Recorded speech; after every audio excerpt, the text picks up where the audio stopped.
bimelo na ntango. Et je vois beaucoup de morts. Mpe nazomona bakufi ebele. Et mon esprit est troublé. Mpe molimo na ngai ebolongani.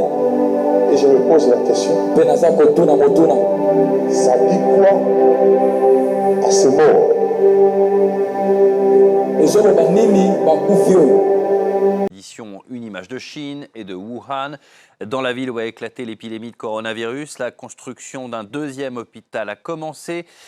Comme un autre centre de santé, il devrait accueillir plus de 1000 lits et devrait être terminé d'ici 2 semaines. Les bilans officiels augmentent quotidiennement. Le dernier bilan officiel est maintenant de 106 morts dans le pays, plus de 4500 cas déclarés.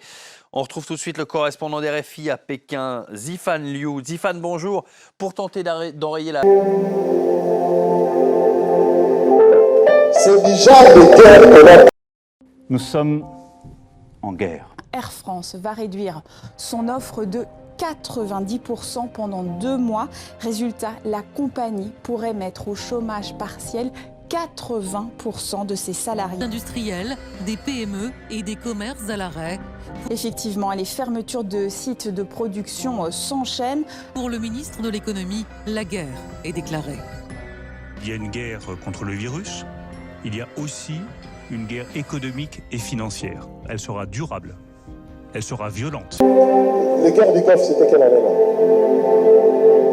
Les guerres d'Irak, là, la grande guerre là, c'était quelle année?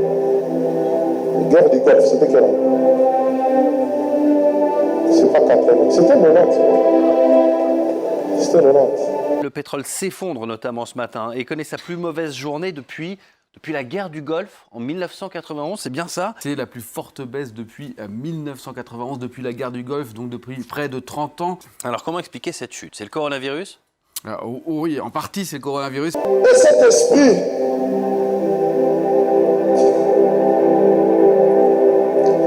de guerre, je le vois encore en Europe. L'Italie est ravagée par le coronavirus. Un pays de l'Europe. Il y a une seule prophétie qui est donnée pour la terre.